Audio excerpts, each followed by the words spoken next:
Hey y'all, welcome back. It's Shamaria Flora, and today we're going to be discussing Mars in the sign of Gemini. For all of you who do not know, Mars is the planet that represents physical energy, your forcefulness, and also your sexual drive. People with their Mars in the sign of Gemini are highly intellectual. These people are always searching for something new. They're very curious. They get very bored easily. They're always jumping to subject. They're always seeking out new information, and not only do they seek it out, they love, conversing with others about what they've learned. They have the tendency to be sarcastic at times.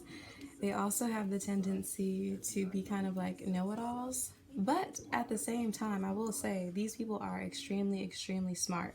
Because Mars and Gemini people need to be constantly stimulated, they also might have the tendency to have multiple affairs or be interested in like open relationships. But yeah, these people are very flirtatious. They love meeting new people. They love socializing. So this could definitely produce somebody who is very unfaithful if they're not honest about it. But most times, the Mars and Gemini people that I have met are pretty open and honest and straightforward. These people are great speakers. They're great communicators, great poets, awesome storytellers. Like, they can be detailed but also very precise and to the point. That's what I love about this placement.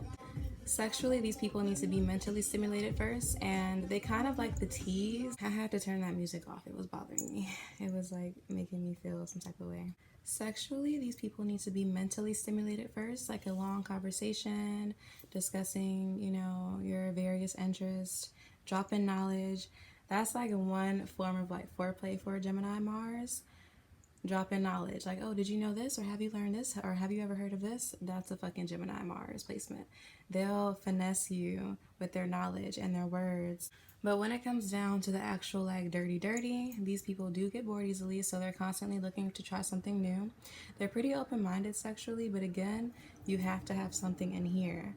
If there is no communication during sex, like dirty talk, moaning, groaning, they need to be able to hear you, because Geminis are very communicative, even in the bedroom. When it comes down to a Mars and Gemini's temperament, they're not really the type of people to like get into a physical fight, but they will get into a lot of verbal arguments, especially because they like to be right and because they are most times very smart. So most times they are right. So definitely don't get into an argument with a Mars and Gemini person if you don't have all your information backed up and ready to go, because they will definitely outsmart you and outtalk you. When a Mars and Gemini is frustrated or pissed off, they're going to talk your head off. Just go ahead and let them talk. Go ahead and let them get it out. They're going to say what they have to say, whether you like it or not. These people have to speak their minds. If you do not let them speak their minds, they will flip out on your ass verbally. Although their words can definitely lead to having a physical altercation. So Geminis, just watch what you say. I'll also say sexually, these people they're kind of lighthearted in bed. It's like more like let me touch this, or how does this feel? Do you like that? Have you ever tried this before? They're very curious, and it's not necessarily like too deep or too rough or too dominating. It's very lighthearted, like flowy, curious sex. But I mean, it's nice, it's refreshing. So that's a little bit about Mars and Gemini. I hope you enjoyed it. Peace.